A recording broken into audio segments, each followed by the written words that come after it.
eu sunt Bianca, iar astăzi vreau să vă arăt, scuzați-mă, sunt puțin răgușită, vreau să vă arăt un slime pe care l-am cumpărat, cred că acum multe săptămâni acum, și vreau să vă arăt în ce stare este. Este cumpărat, apropo, da, trebuia să scot prețul, dar mi-a fost lene. Cam așa este slime-ul, are și o jucărioară înăuntru, aici o să vă arăt. Stați așa, că am și niște instrumente ca să, în caz de mi se lipește de mână, o să văd.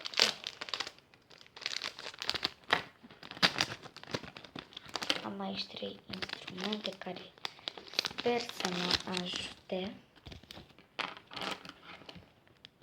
Uitați-le.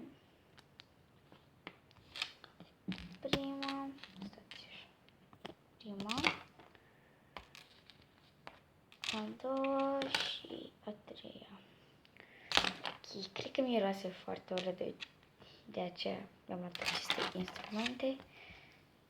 Și aceste ambalaje la o parte și haideți să vedem în... Puh, ce pute! Black! Ok, urăsc să pun mâna pe slime-urile care put. Așa că voi apela la un instrument și îl voi lua pe acesta.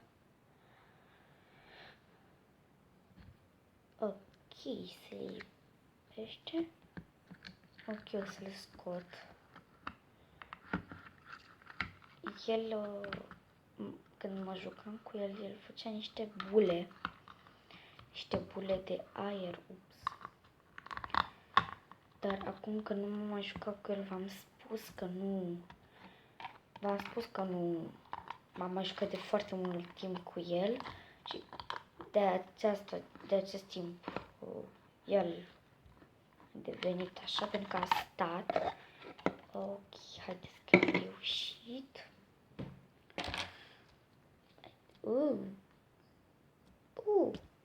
Moale, oricum nu e dezactivat. Ok, să vă arăt. Și cred că e un dinosaur. Oricum, e o creatură, nu știu ce. Ok, am rămas puțin aici pe capac. Voi da toate lucrurile de la o parte și să-l luați să vedeți.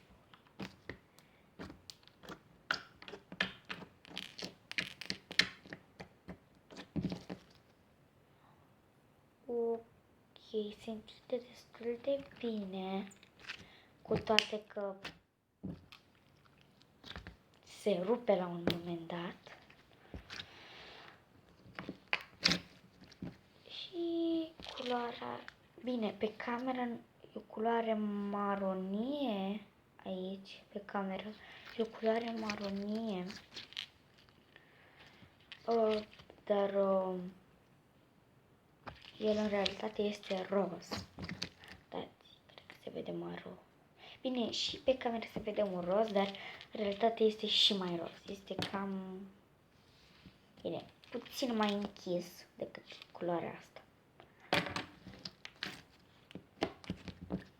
Uitați-l, el, da, e cumpărat.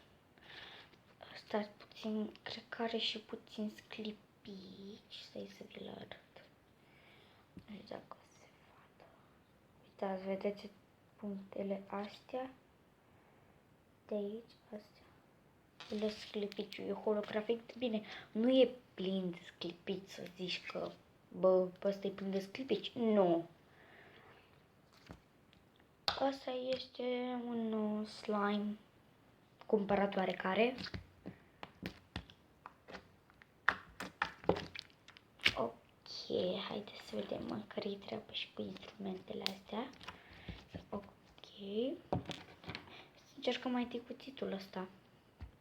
Pentru că suntem pe un testament aici de slime-uri. Că tot e vorba de slime. tot veni vorba de slime. Da. Dacă se aud niște zgomote, sunt mașini aici, locuiesc la un loc aproape unde sunt mașini, de călătoresc mașinile și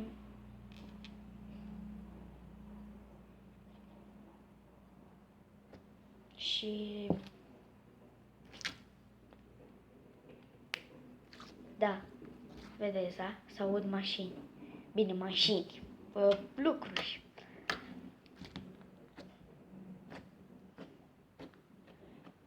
Ok,